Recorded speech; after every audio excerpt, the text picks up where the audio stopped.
Assalamualaikum warahmatullahi wabarakatuh. Perkenalkan, nama saya Naura Bilbina Nazira Rifki dengan NIM 43010200122 dari kelas 2F, Prodi Komunikasi dan Penyiaran Islam. Baik, di sini saya akan menjelaskan mengenai resumen buku dari buku Fikih Prioritas karya Dr. Yusuf Al-Qaradawi. Baik, langsung saja kita mulai penjelasan dari resumen bukunya. Dimulai dari bab pertama, yaitu kebutuhan umat kita pada fikih prioritas. Baik, pada bab 1 ini menjelaskan bahwa saat ini umat Islam berada di antara jalan-jalan yang penuh kebimbangan. Umat Islam belum memiliki pemahaman yang komprehensif dalam beraktivitas dalam kehidupan sehari-hari. Urusan-urusan yang tidak penting dan tidak mendesak cenderung lebih diutamakan daripada urusan-urusan yang mendesak dan lebih penting. Islam mengajarkan seluruh tata cara beramal dalam kehidupan ini, termasuk dalam hal-hal yang membutuhkan skala prioritas. Dengan kata lain, umat Islam perlu memahami tentang aktivitas-aktivitas wajib dan mendesak untuk didahulukan, dan juga perlu mengetahui hal-hal yang dilahirkan dari keseluruhan aktivitas-aktivitas. Pemahaman ini mutlak dibutuhkan agar umat Islam mampu mengerjakan seluruh kewajiban-kewajibannya secara optimal dan mampu meninggalkan larangan-larangan Allah secara bertahap.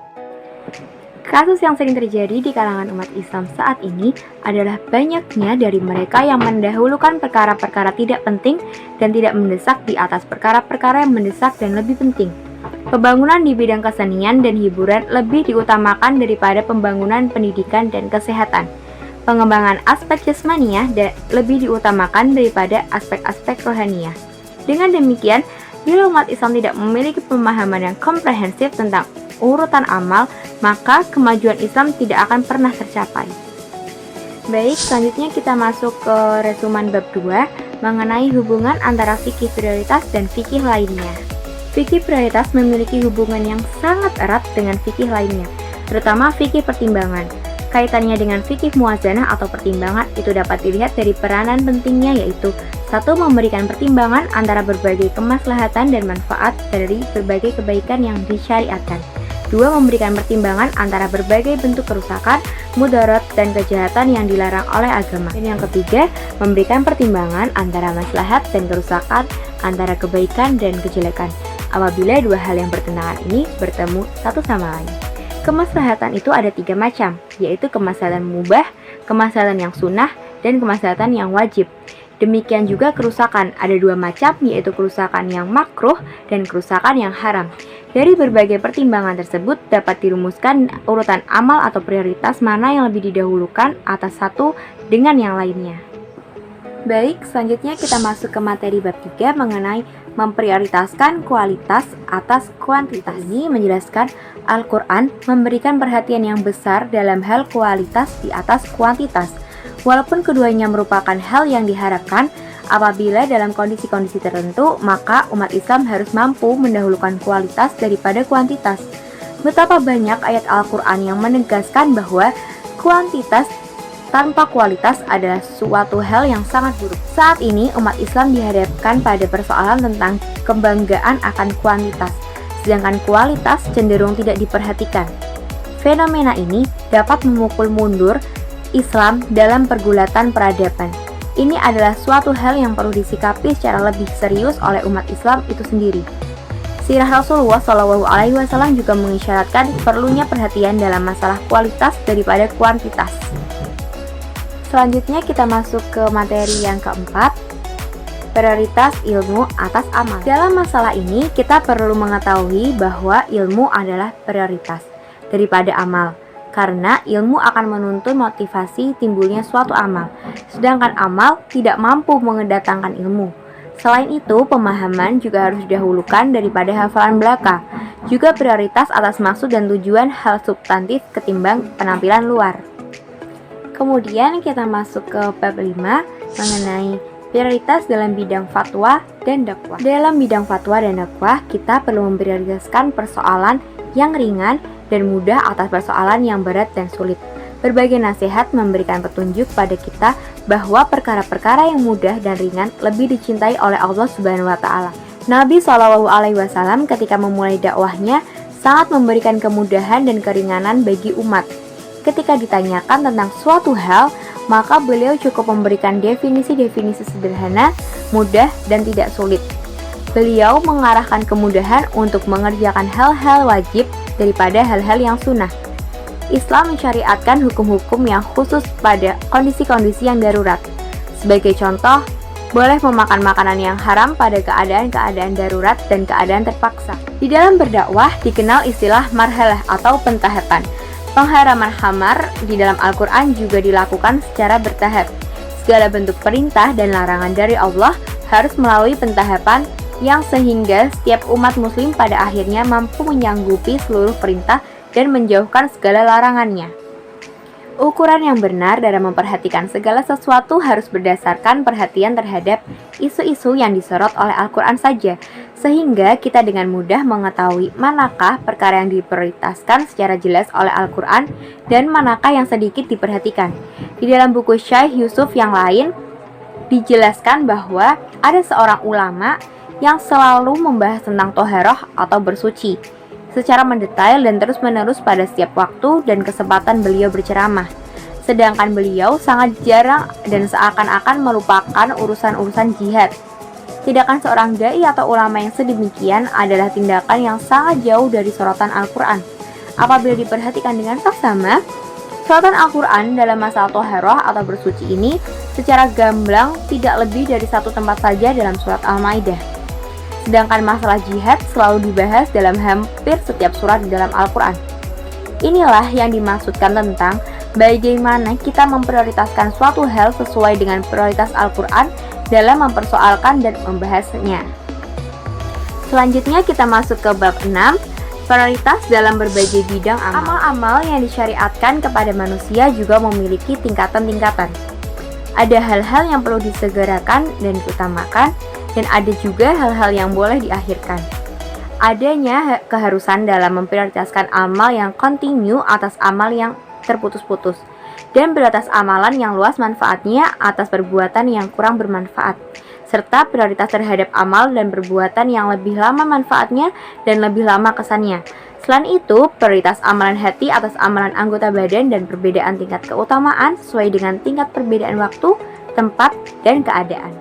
Kemudian kita masuk ke bab 7, prioritas dalam perkara yang diperintahkan. Baik, adapun perkara yang pokok seperti keimanan dan tauhid kepada Allah, keimanan kepada malaikat, kitab, rasul, dan hari akhir, itu lebih diprioritaskan daripada perkara-perkara cabang seperti syariah. Tauhid dan keimanan yang benar akan membuahkan hasil berupa amalan-amalan yang benar sesuai dengan tuntunan Al-Quran dan Sunnah. Amalan-amalan itulah yang nantinya tertuang dalam hukum-hukum syariah bagi manusia. Beberapa hal lain yang perlu mendapat prioritas adalah adanya prioritas fardu atas sunnah dan nawafil, prioritas fardu ain atas fardu kifayah, prioritas hak hamba atas hak Allah semata-mata, prioritas hak masyarakat atas hak individu, prioritas wala atau loyalitas kepada umat atas wala terhadap kabilah dan individu. Kemudian kita masuk ke materi bab 8, prioritas dalam perkara-perkara yang dilarang. Perkara yang dilarang juga memiliki tingkatan-tingkatan sebagaimana perkara-perkara yang diperintahkan. Dalam hal ini, umat Islam perlu memahami tentang perbedaan mendasar antara kekufuran, kemusyrikan, dan kemunafikan yang besar dan yang kecil. Umat Islam juga perlu memahami adanya kemaksiatan besar yang dilakukan oleh hati manusia. Kemaksiatan tidak hanya berwujud dari lahiriah. Kemaksiatan hati yang merupakan kemaksiatan yang besar antara lain kesombongan, kedengkian, kebencian, kekikiran yang diperututkan hawa nafsu yang dituruti, ria, serta cinta dunia, cinta harta, kehormatan, dan kedudukan. Tambahan lain bagi kemaksiatan adalah bid'ah dalam akidah dan amalan. Bid'ah adalah sesuatu yang diada-adakan manusia dalam urusan agama. Sesungguhnya bid'ah memiliki banyak macamnya dan semuanya tidak berada dalam satu tingkatan yang sama dan begitu pula dengan orang yang melakukannya. Ada orang yang menganjurkan kepada bid'ah dan ada pula orang yang hanya sekedar ikut-ikutan dalam melakukan bid'ah dan tidak mengajak orang lain untuk melakukan bid'ah. Semua kelompok ini memiliki kaitan hukum yang berbeda. Syubhat merupakan perkara yang berada satu level di bawah perkara-perkara kecil yang diharamkan, yaitu perkara yang tidak semua orang banyak mengetahuinya dengan jelas, atau dengan kata lain kehalalan atau keharamannya berada dalam keadaan yang sama-sama. Makruh merupakan bagian yang paling rendah dari sekian banyak perkara yang dilarang dalam agama. Makruh terdiri atas dua jenis, yaitu makruh tahrimi dan juga makruh tanzihi. Baik, selanjutnya kita masuk ke bab 9, prioritas dalam bidang reformasi. Perlunya memperbaiki diri sebelum memperbaiki sistem, maksudnya ialah adanya perhatian yang besar pada upaya-upaya pembinaan pribadi sebelum membangun tatanan masyarakat.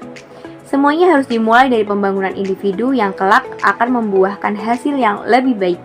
Perlu diingat bahwa kumpulan-kumpulan individu yang telah terbangun dan terbina dengan baik pada akhirnya akan membentuk suatu komunitas atau tatanan sosial masyarakat yang baik pula. Pembinaan dan pendidikan individu yang dimaksudkan di sini adalah pembinaan manusia mukmin yang dapat mengembangkan misi dakwah, bertanggung jawab menyebarkan risalah Islam, dan tidak kikir terhadap harta benda, tidak sayang kepada jiwanya dalam melakukan perjuangan di jalan Allah, dan pada saat yang bersamaan ia memberikan teladan dalam menerapkan nilai-nilai agama terhadap dirinya sekaligus menarik orang lain untuk melakukan perbuatan yang sama. Dengan memahami prioritas dalam bidang reformasi, umat Islam akan semakin mudah mencapai tujuannya dalam memperbaiki keadaan.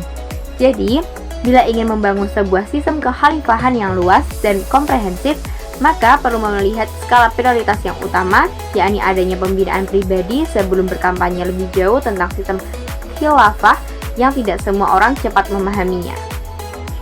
Selanjutnya kita masuk ke bab 10, fikih prioritas dalam warisan pemikiran.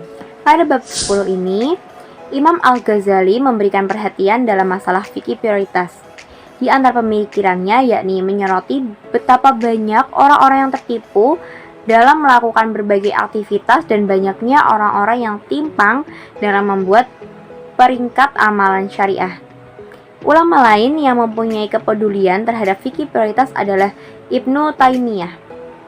Misalnya dalam hal perbedaan keutamaan amal karena perbedaan keadaan dan pertentangan antara kebaikan dan keburukan.